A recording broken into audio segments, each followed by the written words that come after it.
भूपेश बघेल और चैतन्य बघेल की याचिका पर सुप्रीम कोर्ट ने सुनवाई की है और सुनवाई से इनकार किया है। याचिका पर सुप्रीम कोर्ट ने इनकार कर दिया है सुनवाई से। सुप्रीम कोर्ट ने याचिकाकर्ता को हाईकोर्ट जाने की सलाह दी है, तो याचिकाकर्ता ने सुप्रीम कोर्ट से अपनी याचिका वापस ले ली है।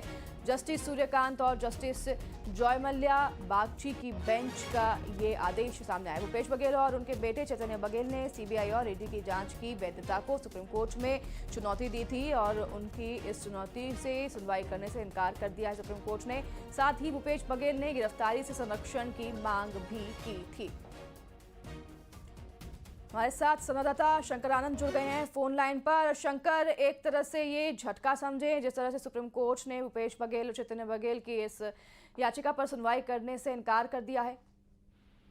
निश्चित तौर पे इसे एक बड़ा झटका कहा जा सकता है भूपेश बघेल के लिए, क्योंकि भूपेश बघेल की तरफ से जिस तरह से इस मामले पर एक जो याचिका दायर की गई थी और कहा गया था कि इस मामले पर जल्द से जल्द सुनवाई की जाए, लेकिन इस मामले पर कोर्ट के द्वारा कहा गया है कि वो इस मामले पर पहले हाईकोर्ट जाए और हाईकोर्ट में इस मामले को तमाम सुनवाई के लिए आप रखें।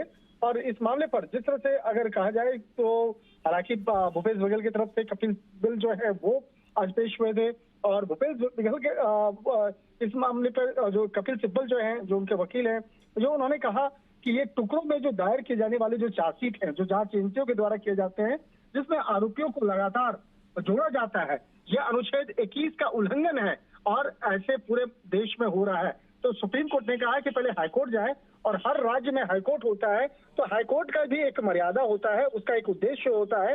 तो हाईकोर्ट पहले आप जाए और उसके बाद इस मामले पर आप जरूरत पड़ने पर सुप्रीम कोर्ट आ सकते हैं।